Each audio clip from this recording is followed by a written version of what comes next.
You got to bring the energy. When you're old, you got to bring your own energy. Hey, Danny, right here. What's up? What's up? First of all, I hope you didn't spend your whole contract on that wedding that you had this summer. So congratulations. Thank you. I actually needed that whole contract to make it happen. I guess we're asking everybody this, but you spoke on Ben over the summer, particularly about the fan aspect of it. I guess, have you been able to talk with him at all? And I guess, how are you approaching this day to day, knowing that you guys are missing a big piece right now to start camp? We reached out. All of us have talked to him bits and pieces here and there. I haven't spoken to him recently, but just like you said, we're taking it a day at a time, day by day, and figuring out what we need to do. Just as if we had someone out or injured or hurt or just missing for personal reasons. He's still a part of this team, but whoever shows up that day for shoot around or shows up that day for the game is who we're going to play with. Hey, Danny, Kevin from Crossing Broad. Can you just elaborate on your comments about the fans that you made on John's podcast? What specifically it seems to be the issue? Do you think they're not being fair or crossing a line? Or what can no, I mean, we love our fans. They hold us accountable. They want us to be great, and we're going to do the same. I just felt there was times, I'm not talking about the playoffs, but there was times in regular season, it was shocking to me because I had never seen it before, us get booed. But, it was me learning Philly. But our fans have been great all year.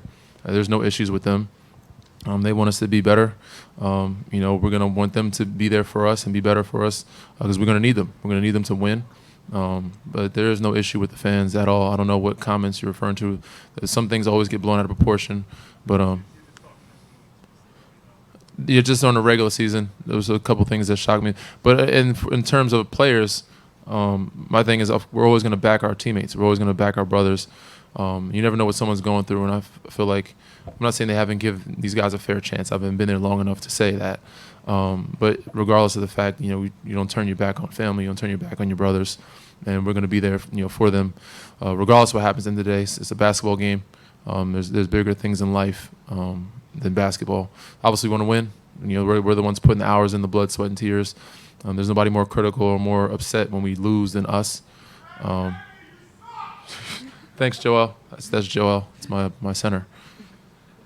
He's still mad. We beat his ass last week in pickup. He got us back though. We beat him a couple games. Excuse my language. But we got him a couple games a couple weeks ago. Hey, Danny, Gina Mizell from the Philadelphia Inquirer. Nice to meet you back here. Pleasure. Yeah. Hello. How you doing? You've obviously played for great coaches throughout your career, and I imagine not just obviously on the floor stuff, but navigating the off the court, maybe some trickier situations. Just what have you observed from how Doc is kind of just managing things, and how much does the coach help navigate that, and how much is it really just you guys as a locker room sort of? It's both. It's all of us together. We have to do it as a group. But Doc has done a great job. He's had a lot cut out for him. He got here starting over fresh with a new system, new organization, and new players, and trying to, I guess, reconform these guys of how things are supposed to go and how it's supposed to be ran.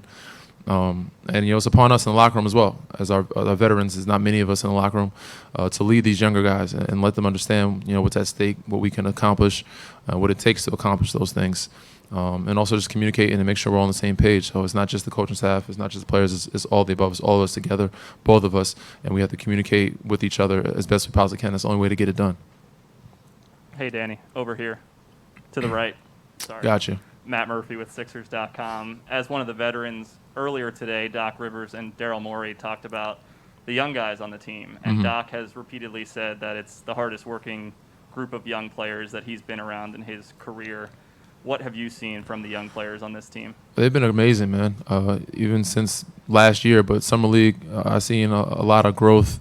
They have a lot of potential, obviously, but I've seen a lot of growth. Party foul. Drop the mic.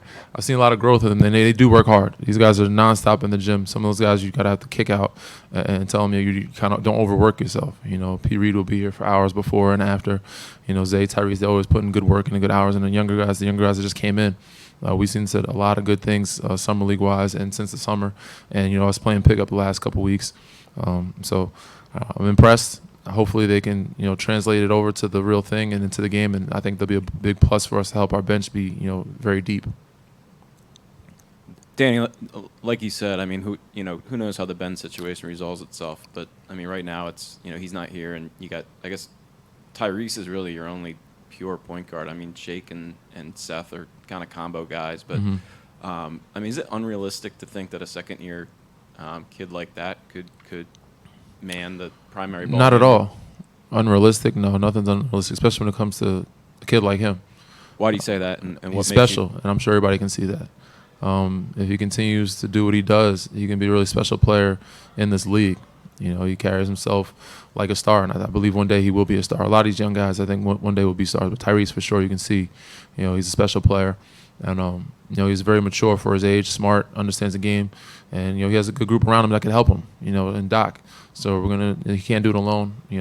Obviously we have to help him, but Doc has coached some pretty good point guards and can teach them how to run the ship. Thanks.